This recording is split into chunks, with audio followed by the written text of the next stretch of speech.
Grasa abdominal. ¿Por qué no desaparece y qué funciona de verdad? A lo largo de mi carrera profesional he visto a miles de personas que se esforzaban sinceramente. Comenzaron a alimentarse de manera más saludable, añadieron programas de ejercicio, renunciaron a sus comidas favoritas. Sin embargo, pasaron semanas y meses, y esa pequeña capa de grasa bajo el vientre seguía ahí. Como si el cuerpo se aferrara a ella a toda costa. ¿Conoces esa sensación? Adelgazas, la cara se ve más delgada, los brazos se tonifican, las piernas lucen mejor, la ropa queda más holgada. Pero te miras en el espejo, relajas el vientre y ahí sigue. Esa única zona que te arruina el ánimo. Y te da la sensación de que todo el esfuerzo no es suficiente. Es precisamente en este momento cuando la mayoría de las personas empieza a hacer cosas que parecen lógicas. Añaden más cardio, intensifican los ejercicios abdominales, restringen aún más la comida, o incluso recurren a suplementos que prometen quemar grasa rápidamente, especialmente en la zona abdominal.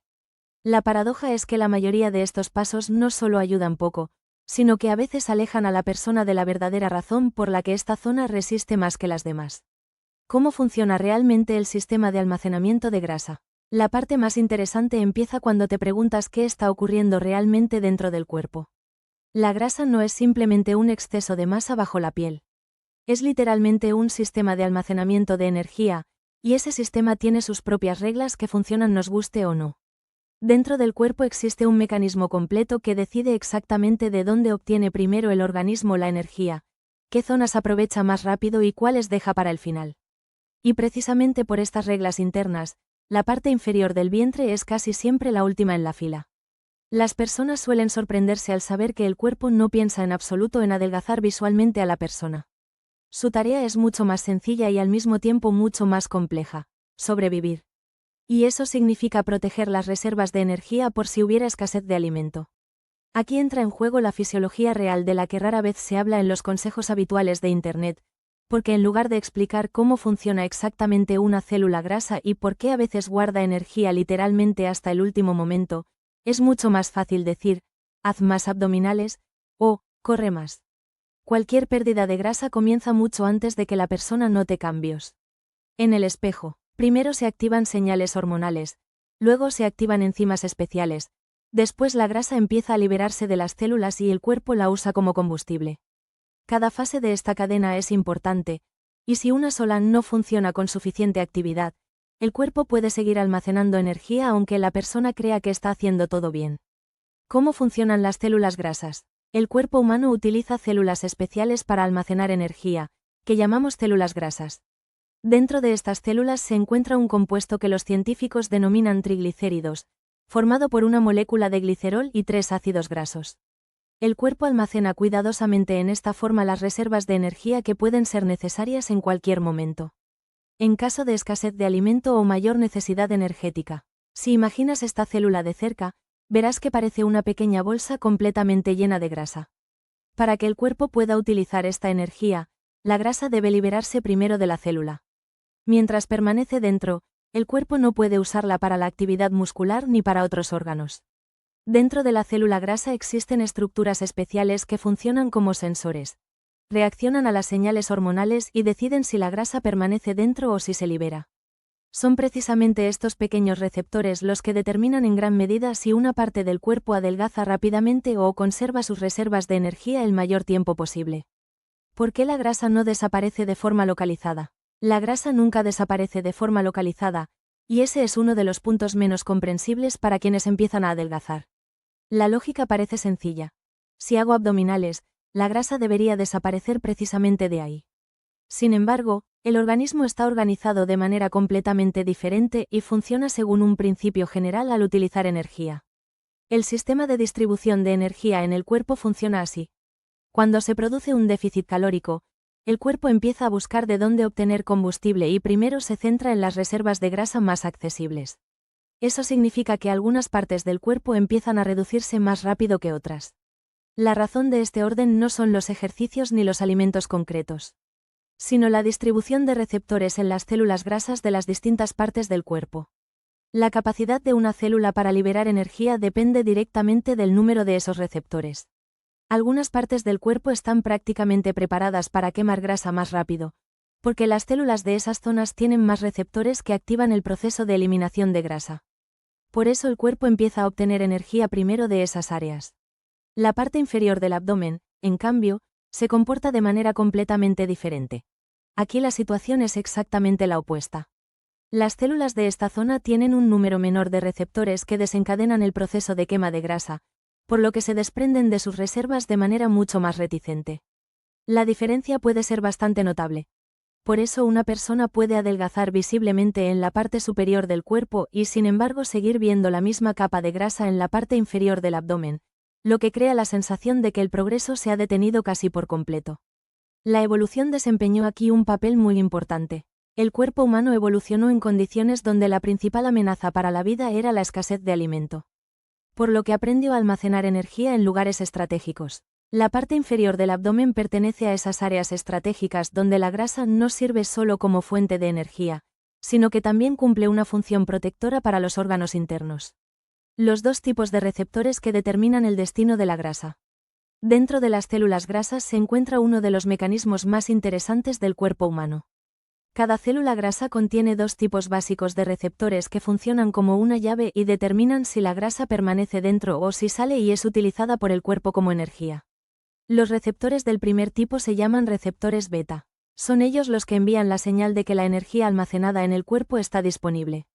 Cuando se activan, se inicia el proceso por el que los triglicéridos dentro de la célula comienzan a descomponerse en componentes más pequeños. El segundo tipo se llama receptores alfa y su función es exactamente la contraria.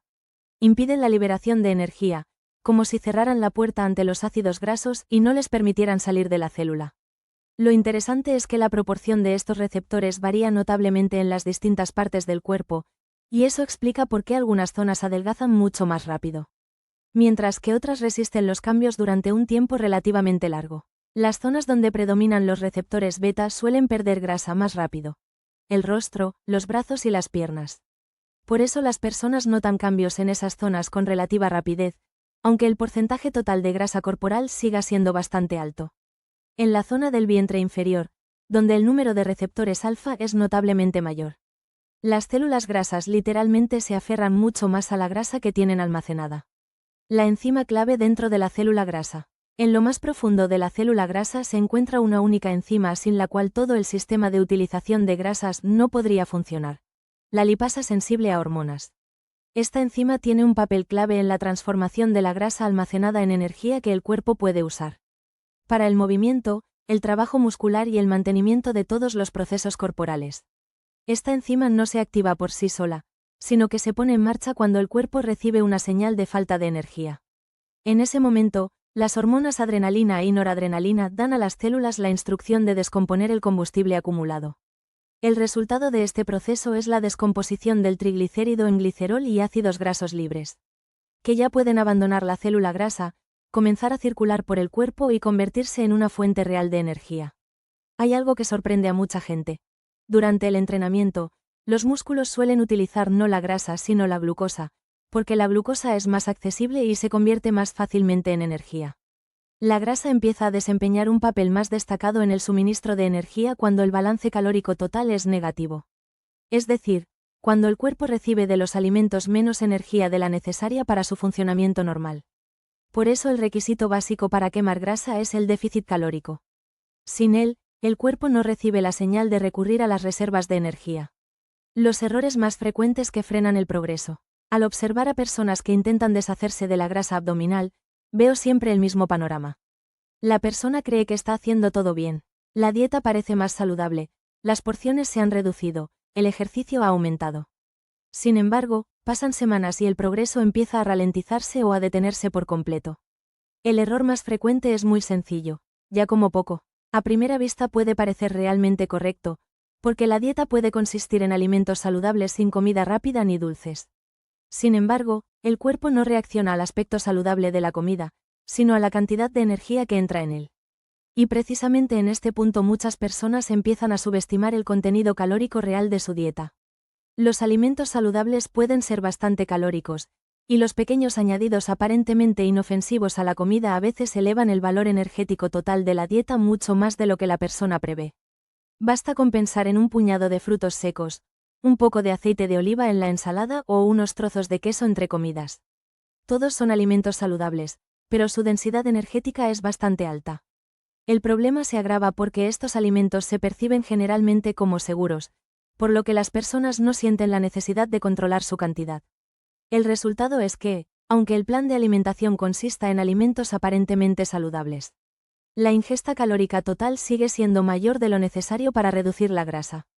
Otra situación típica son los snacks que las personas ni siquiera perciben como comida de verdad. Un trocito de chocolate, una galleta, un café, unas cucharadas de salsa al cocinar. Estas pequeñeces pueden añadir fácilmente varios cientos de calorías al día. La paradoja es que estas calorías casi no producen sensación de saciedad, pero influyen significativamente en el balance energético total. El seguimiento de la dieta, aunque sea durante un periodo corto, ayuda a descubrir las calorías ocultas que sabotean inconscientemente el progreso. ¿Por qué solo el cardio no es suficiente? Las conversaciones sobre el entrenamiento casi siempre comienzan con el ejercicio cardiovascular. La mayoría de las personas cree que correr, montar en bicicleta o el ejercicio intenso que hace sudar mucho son el principal medio para quemar grasa. Sin embargo, el cuerpo funciona de manera algo diferente. Durante el esfuerzo físico intenso, los músculos utilizan principalmente glucosa, porque esta es la fuente de energía más rápida. La glucosa se almacena en los músculos y el hígado en forma de glucógeno, y en cuanto empieza el movimiento activo, el cuerpo recurre primero a esas reservas. El cardio tiene una función útil pero más bien de apoyo. Aumenta el gasto energético diario total, lo que facilita la creación del déficit calórico. Sin embargo, actúa principalmente aquí y ahora. Durante el entrenamiento el consumo de calorías aumenta, pero al terminar el cuerpo vuelve relativamente rápido al nivel normal de gasto energético. El entrenamiento de fuerza funciona de manera algo diferente y sus efectos se manifiestan no solo durante el ejercicio sino también después. El entrenamiento de fuerza estimula el crecimiento del tejido muscular, y los músculos son un tejido metabólicamente muy activo. Cuanto mayor es la masa muscular de una persona, más energía consume el cuerpo incluso en reposo. Se crea así una especie de inversión. El entrenamiento de fuerza consume energía durante el ejercicio, pero después aumenta el nivel basal del gasto energético del cuerpo. Con el tiempo esto permite al cuerpo mantener más fácilmente el déficit energético y utilizar las reservas de grasa. Muchas personas cometen el error frecuente de confiar exclusivamente en el cardio y descuidar el entrenamiento de fuerza. La combinación adecuada de entrenamiento de fuerza y una cantidad moderada de cardio crea las condiciones más favorables para quemar grasa. ¿Qué funciona de verdad? ¿Qué se puede hacer para acelerar el proceso de eliminación de grasa en esta zona? La respuesta no reside en ninguna técnica secreta ni ejercicio especial. Reside en comprender varios principios básicos que están en consonancia con la fisiología del cuerpo. Primero, paciencia y expectativas realistas. La parte inferior del abdomen cambiará la última. No se trata de un fracaso, sino de fisiología normal. Comprender este hecho ayuda a no entrar en pánico y a continuar el proceso aunque los resultados visuales en esa zona concreta sean mínimos. Segundo, un déficit calórico real. Sin un balance energético negativo el cuerpo no tiene motivo para recurrir a sus reservas de grasa. No es necesario restringirse en exceso, pero hay que ser honesto con uno mismo sobre la cantidad real de energía que se consume. Tercero, combinación de entrenamiento de fuerza y cardio. El entrenamiento de fuerza desarrolla masa muscular que aumenta el metabolismo en reposo. El cardio ayuda a aumentar el gasto calórico total. Cuando se combinan estos dos elementos, se crean condiciones favorables para la quema gradual de grasa. Cuarto, suficiente sueño y gestión del estrés. Son los factores de los que menos se habla en relación con el adelgazamiento, pero tienen una influencia muy real. El insomnio y el estrés crónico aumentan los niveles de cortisol, que favorece el almacenamiento de grasa especialmente en la zona abdominal. Cuidar el sueño y la salud mental no es un extra, sino parte de todo el proceso. Quinto, constancia. El cuerpo no reacciona a los intentos intensivos a corto plazo, sino a los patrones de comportamiento a largo plazo. El sexto principio es probablemente el más importante. Dejar de buscar formas de eludir la fisiología y empezar a trabajar con ella. El cuerpo no es un enemigo, es un sistema que funciona según sus propias reglas, y los resultados llegan cuando cooperamos con esas reglas en lugar de luchar contra ellas. ¿Qué esperar y cuándo? Muchos preguntan cuánto tiempo lleva. La respuesta honesta es que depende de muchos factores, desde el porcentaje inicial de grasa hasta la genética y la constancia del enfoque. Pero podemos decir esto. Los cambios en la zona abdominal aparecen casi siempre los últimos en el proceso de adelgazamiento. Eso significa que si el progreso general va en la dirección correcta, el peso baja gradualmente, otras partes del cuerpo cambian, la energía aumenta y la salud general mejora. También cambiará la parte inferior del vientre. Solo que un poco más despacio. Y eso es normal. Los cambios visuales en la parte inferior del abdomen suelen hacerse realmente perceptibles cuando el porcentaje total de tejido graso en el cuerpo alcanza cierto valor. En ese punto el cuerpo ya ha utilizado las reservas de grasa más accesibles de otras zonas, y finalmente empieza a centrarse más claramente en la zona que nos ha preocupado desde el principio. Y es precisamente en ese momento cuando aparecen los cambios que tanto tiempo llevaban esperándose. El vientre se aplana, la cintura se estrecha y la capa de grasa se va reduciendo gradualmente. La grasa en la parte inferior del abdomen no es ningún misterio. Es un fenómeno biológico predecible que puede explicarse mediante la fisiología, la evolución y el funcionamiento de las células grasas. El cuerpo funciona según su propia lógica en cuanto a la distribución de energía, y no nos queda más que respetar esa lógica. Intentar luchar contra ella con enfoques extremos o buscando métodos secretos lleva con frecuencia a la decepción y a la pérdida de tiempo. El camino real consiste en comprender el proceso, tener expectativas realistas, un déficit calórico constante y razonable, la combinación de entrenamiento de fuerza y cardio, el cuidado del sueño y la gestión del estrés, y la constancia durante un tiempo suficientemente largo. El cuerpo sabe lo que hace. Nuestra tarea es no obstaculizarlo.